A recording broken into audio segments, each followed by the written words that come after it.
Bonjour à toutes et à tous. Dans le JT de l'emploi cette semaine, on parle de recruteurs sympas, de sieste et d'apocalypse en entretien d'embauche.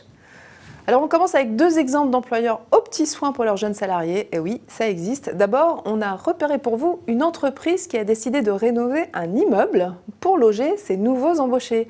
C'est pas banal, l'entreprise s'appelle Davidson Consulting, c'est un cabinet de conseil en technologie. Les 7 studios meublés seront prêts début 2014 et ils sont réservés aux jeunes ayant signé un CDI mais qui rencontrent des difficultés pour se loger à Paris.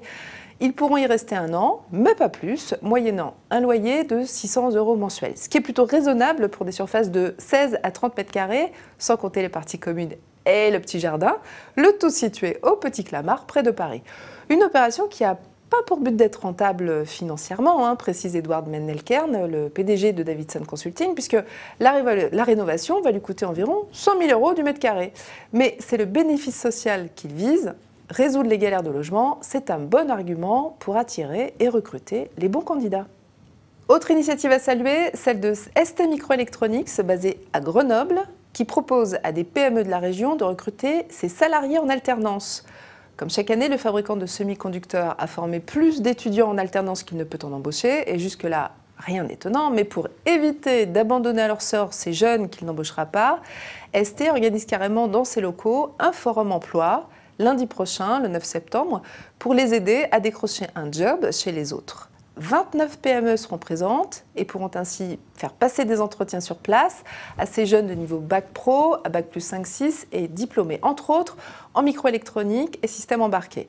Une bonne occasion pour eux de découvrir des PME et des startups hyper innovantes qu'ils n'auraient peut-être pas remarquées tout seuls et dont la plupart font pourtant partie du fameux pôle de compétitivité minalogique, notre Silicon Valley à nous. Et si votre patron autorisait la sieste au bureau?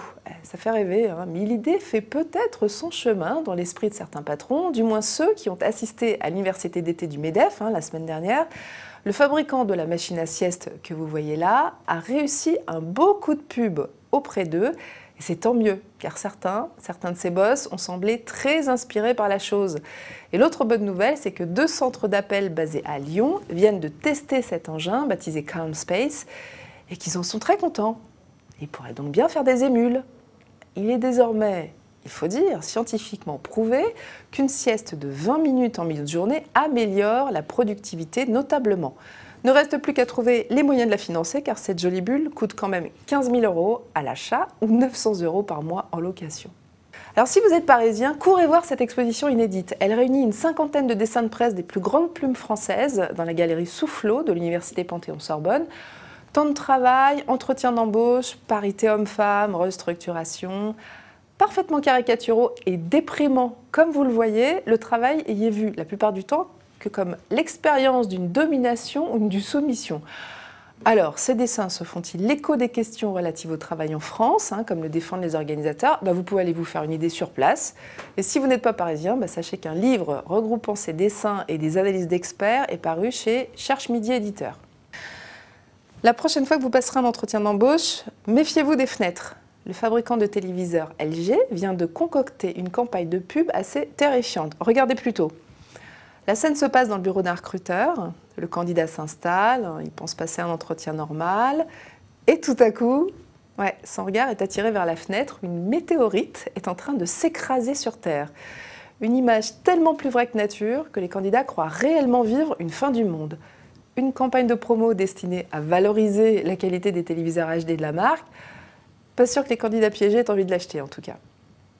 Voilà, les infos insolites du JT de l'emploi, c'est fini. Vous pouvez retrouver d'autres infos sur cadreemploi.fr. Bonne semaine à tous et méfiez-vous des fenêtres.